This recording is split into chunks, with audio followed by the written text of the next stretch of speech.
Alto Cedro voy para Marcané, llego a Puerto voy para Mayao. De Alto Cedro voy para Marcané, llego a Puerto voy para Mayarín.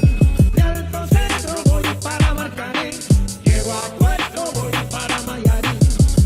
Bonjour à tous et bienvenue dans le Money Time, l'émission où l'on traite le sport depuis notre canapé.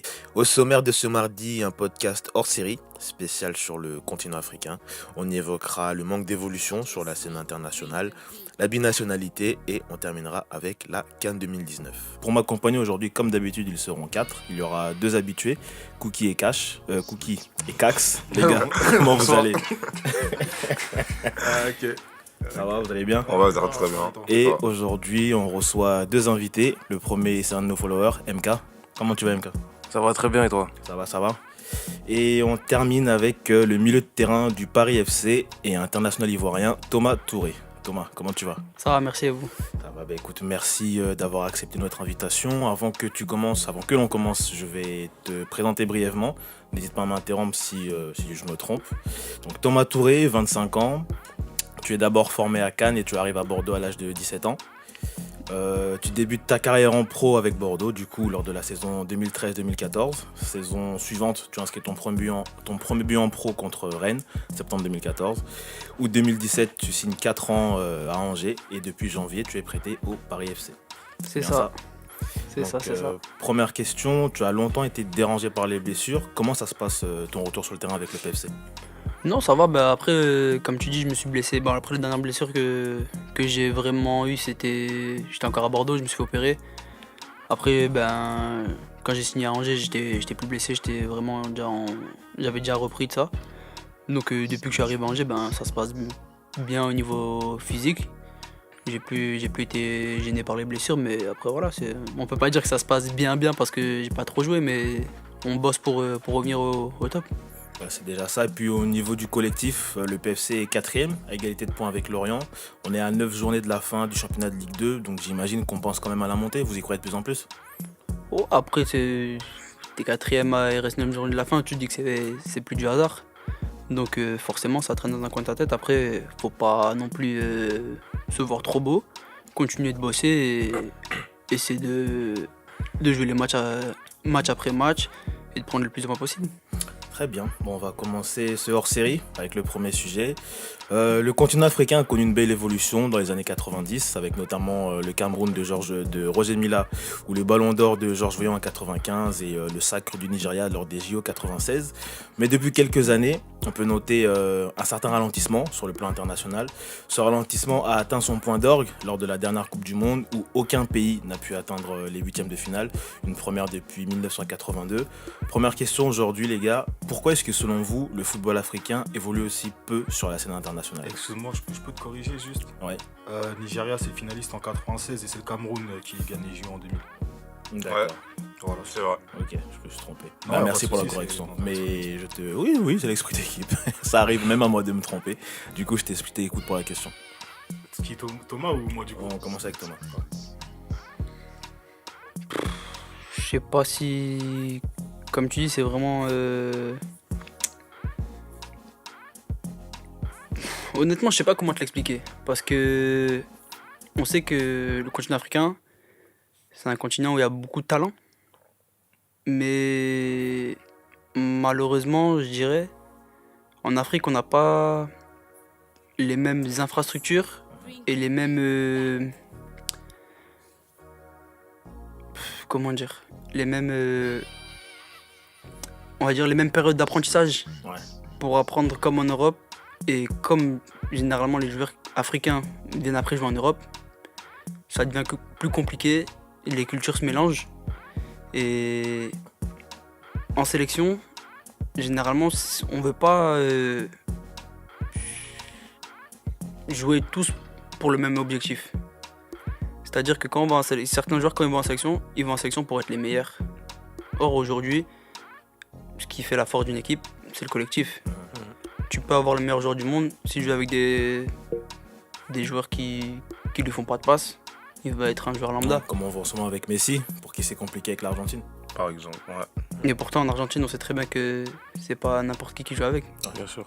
Donc aujourd'hui je pense que voilà, c'est vraiment une bataille d'ego qui pour moi empêche les sélections africaines de performer. Vous, en tant qu'observateur, les gars, qu'est-ce que vous pensez? Qu'est-ce que vous en pensez? Personnellement, je trouve qu'il y a aussi une vision, excuse-moi, il y a une vision qui est très court-termiste, je trouve, dans le foot africain. Je vais te donner un exemple. T'as l'Égypte en 2006 et 2010 qui gagnent les CAN. Ils vont pas en Coupe du Monde ces 2 années-là. T'as la Zambie qui gagne une CAN qui va pas en Coupe du Monde. Et pourquoi je te prends ces exemples-là? Parce qu'en fait, j'ai l'impression que ce qui se passe en Afrique, c'est que les sélections misent beaucoup sur des objectifs à très court terme. J'ai l'impression que des fois, il y a un manque de vision. C'est-à-dire que, je vais te donner un exemple tout simple. Normalement, je pense qu'il devrait y avoir beaucoup plus de nations fortes qui représentent le continent africain en Coupe du Monde régulièrement. Ce qui n'a pas été le cas ces dernières années, ça a beaucoup tourné, tu vois.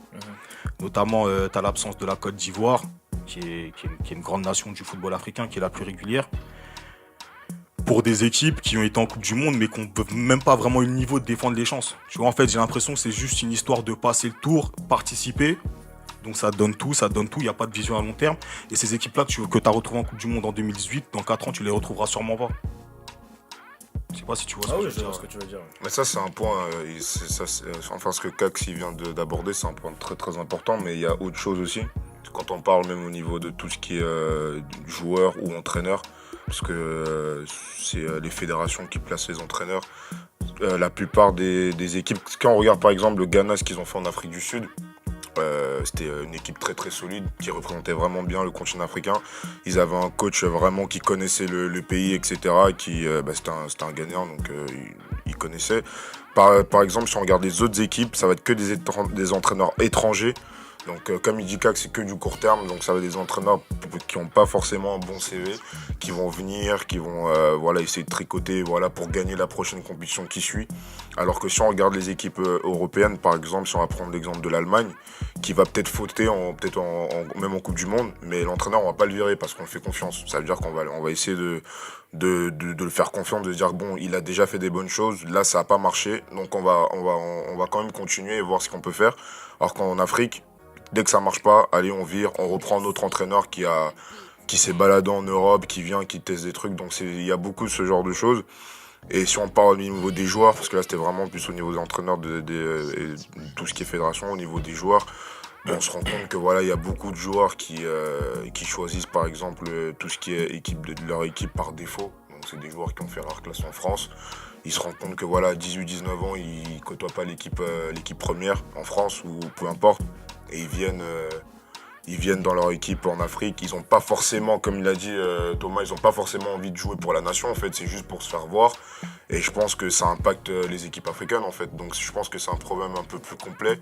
Et c'est aux fédérations en fait, de voir tout ça de plus près, quoi. MK, tu termines? Pour moi, c'est très compliqué de donner une raison ou même un ensemble de raisons, parce que d'un pays à un autre, on va avoir des réalités qui vont être complètement différentes. Je prends l'exemple de la Côte d'Ivoire qui n'y va pas à cette dernière Coupe du Monde. Ils y vont pas parce qu'ils sont pas assez bons. La Côte d'Ivoire a un collectif et une équipe qui est l'une des plus fortes d'Afrique. Ils y vont pas certes, mais même si... Et il y a d'autres pays qui sont allés à leur place. Je prends le Sénégal par exemple qui n'est pas sorti de sa poule. Mais si tu mets la Côte d'Ivoire à la place du Sénégal, parce que tout à l'heure il a dit il y a des équipes qui y sont allées, qui y allaient pas, il y a des équipes qui y sont allées mais qui n'avaient pas vraiment de chance de passer. Qui n'avaient pas vraiment de chance de passer, merci. Et je pense pas que ça soit en termes le problème, ça soit les équipes qui ont été à la Coupe du Monde. Je pense qu'en Afrique, déjà, l'un des problèmes, c'est que les équipes elles sont disloquées de l'intérieur. C'est-à-dire que dans toutes nos sélections africaines, on a deux grands groupes, les binationaux et les locaux, déjà de base. Et quant à ça, souvent, on voit de notre regard extérieur qu'il y a une certaine différence de perception du football même entre les locaux et les binationaux. Même si les locaux ils sont venus en Europe, qu'ils ont beaucoup joué, qui sont là depuis des années, etc. Ils gardent une certaine chose quand ils retournent au pays. T'as l'impression qu'ils retrouvent tout ce qu'ils avaient appris, tu vois, initialement. Initialement, ouais. Et ils n'arrivent pas à s'adapter au jeu des autres, en fait. Et les binationaux, c'est pareil également. Ils ont fait toutes les classes en France. Et quand tu arrives en Afrique, t'es pas dans les mêmes infrastructures, t'es pas dans la même structure. Tu peux arriver dans une sélection, tu vas voir l'entraînement, tu vas dire mais c'est quoi cet entraîneur, tu vois? Après, justement, je pense aussi que ça va dans le cadre de ce que je disais, tout ce qui est niveau vision, niveau culture. Je pense qu'au bout d'un moment, dans des fédérations, tu as des gens qui sont haut placés. C'est aussi à eux de dire au bout d'un moment, bon, la vision de cette équipe nationale, je te dis, je sais pas moi, la Côte d'Ivoire, le Cameroun ou le Sénégal, pour te prendre des nations, il y a beaucoup de talent. Ça doit être cette vision-là, ça doit fonctionner comme ça. Quand tu dois arriver, ça doit être comme ci, comme ça. Souvent dans des équipes africaines comme la Côte d'Ivoire, de toute façon voilà, Thomas il connaît, ou peut-être par exemple le Sénégal ou autre, je te donne un exemple concret, tu vas avoir deux grosses têtes d'affiche comme il y a eu Drogba et Touré. Et en fait, souvent, Drogba et Touré, tu veux dire? parce qu'il y a souvent il y a eu des divisions, enfin on disait qu'en gros il y avait le groupe à Touré, le groupe à Ah, Drogba, après je sais pas si c'est dans vrai ou l'équipe pas, de la Côte dans d'Ivoire, l'équipe ok. même, tu Ok, vois. ouais. Et en fait, ça veut dire que si tu prends cet exemple-là d'un point de vue extérieur, hein, bah t'as l'impression qu'il n'y a pas une vision linéaire. En fait, qui relie tout le monde. On joue pour la Côte d'Ivoire, on est des professionnels, on veut gagner, mais on voit pas forcément les choses de la même façon. Parce que ça n'a pas été amené au-dessus. On en revient c'est vrai, effectivement, à la fédération qui doit prendre la main mise sur l'équipe, tu vois, limite, j'ai envie de dire, en faire une institution. Et on a l'impression que des fois, bah, l'équipe nationale de tous les pays africains, finalement, t'as pas l'impression, à part certains, t'as pas l'impression que c'est une institution, que quand les gars ils arrivent là-bas, ils ont peur, tu vois. Ils revoient leur comportement, ils se comportent d'une certaine manière, ils mouillent le maillot comme ils mouilleraient le maillot comme jamais. Tu vois, t'as pas l'impression que quand ils arrivent en équipe nationale, ils ont ce truc-là qui s'éveille en eux et qui fait qu'ils multiplient leur performance. Après, ils n'ont pas ce truc-là, pourquoi? Parce que on va pas se cacher. Il y a un problème sur notre continent africain, c'est que les fédérations ne sont pas gérées de la meilleure des manières aussi. Bien sûr. Mais ça c'est sûr. Moi je prends par exemple pour l'équipe du Cameroun, on a suivi après la CAN. Il y avait des déplacements où ils se faisaient et des hôtels n'étaient pas payés, c'est les joueurs qui étaient obligés de dépenser, de mettre des sous. C'est-à-dire que c'est tout ça en fait, ça veut dire que quand tu mets le joueur professionnel qui en Europe lui est dans des bonnes conditions, il arrive, c'est lui qui doit gérer tout ce qui est paiement d'hôtel, etc. Bah, c'est normal que le mec à un moment il se prend pour un autre. C'est-à-dire que sur des choix de coach, il va parler sur des... En fait, c'est des trucs qui n'existent pas en Europe, ou si ça existe, ça existe pas de la même manière. Donc, t'as des équipes où, voilà, il y a le respect des aînés, c'est pas fait. Eto'o, il se plaignait de ça en équipe du Cameroun, par exemple, que voilà, il est pas le coach, mais quand il doit parler, il doit se faire écouter, puisque même quand tu prends les clubs européens, quand Messi parle dans le club, il se fait écouter.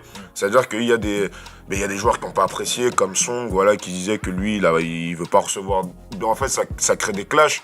Et en fait, en Afrique, quand ça crée des clashs, ça crée des clashs sur des années. Ça veut dire que ça pourrit l'équipe, ça pourrit les fédérations. Et c'est des trucs qui traînent sur 5-6 ans. Et après, il faut repartir, trouver des nouveaux jeunes. Donc je pense que les équipes africaines, le problème, il est plus profond en fait. Il est plus profond, ça s'arrête pas juste à oui, ils viennent et c'est pas les mêmes entraînements. C'est vraiment un problème plus interne. Et c'est même au niveau des institutions en fait, je pense. C'est ce que je dis, pour en revenir là où tu dis par exemple Song ne veut pas recevoir d'ordre de Eto'o. En gros, c'est pas vraiment de Eto'o, mais c'est d'un autre joueur. Ça devient un problème d'ego. Là, c'est ça, c'est clairement ça. C'est pas les mêmes ambitions. Et après, le problème, quand pour en revenir à ce que tu disais, quand tu me dis, en gros, aux délégations, aux fédérations de dire en gros stop aux joueurs, par exemple, quand il y a eu clan Drogba, clan Yaya, tout ça. Mais dans ce cas-là, tu fais quoi? Quand t'es la fédération, tu fais quoi? Tu les vires les deux de la sélection? T'en gardes qu'un? Quoi qu'il arrive, tu sais, parce que moi après j'étais pas à cette période là. En gros ce qui se disait c'est qu'il y avait ceux qui avaient fait l'académie la SEC et ceux qui avaient fait l'autre académie, etc. Donc tu fais quoi? Parce qu'au final la plupart des meilleurs joueurs, en gros tous les joueurs, que tu le veuilles ou non, ils ont tous soit été avec Yaya, soit été avec Drogba. Donc tu fais quoi? Bah en fait c'est pour ça que je parlais de de créer un environnement qui fait que les égos ils ont pas leur place. C'est-à-dire quand c'est difficile de parler de club et de sélection, mais j'ai un exemple là qui me vient en tête. Quand tu vas au Real de Madrid, il n'y a personne qui est au-dessus de l'institution. C'est dur, hein, je fais un parallèle un peu risqué, mais c'est juste pour donner un exemple rapide sur ce que je dis. En gros, ce que je veux dire, c'est que quand tu arrives en sélection, il ne doit plus y avoir cette place-là pour de l'ego. On doit tous être derrière le drapeau national. C'est quand même incroyable, on joue pour le pays. Tu vois que des gens, ils aient des considérations comme ça. au sein même de la sélection, pour moi, c'est un manque de respect incroyable pour le peuple, tu vois. Ouais, bien On sûr. n'en est plus à ces considérations comme ça. Vous êtes 23 joueurs sur toute une nation, tout un pays, pour défendre les couleurs du pays sur les compétitions internationales. Laissez place à des. Moi, je suis dans le clan d'un tel, les clans d'un tel. Non, mais après, c'est même pas une question de clan, c'est compliqué. qu'au final, tu vois,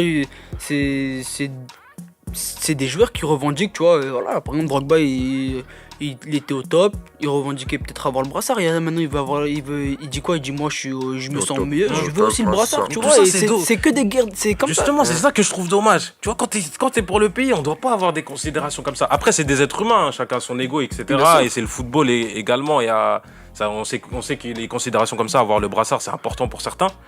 Mais quand t'es sur quand tu portes le drapeau sur toi, tu dois mettre de côté ces considérations-là.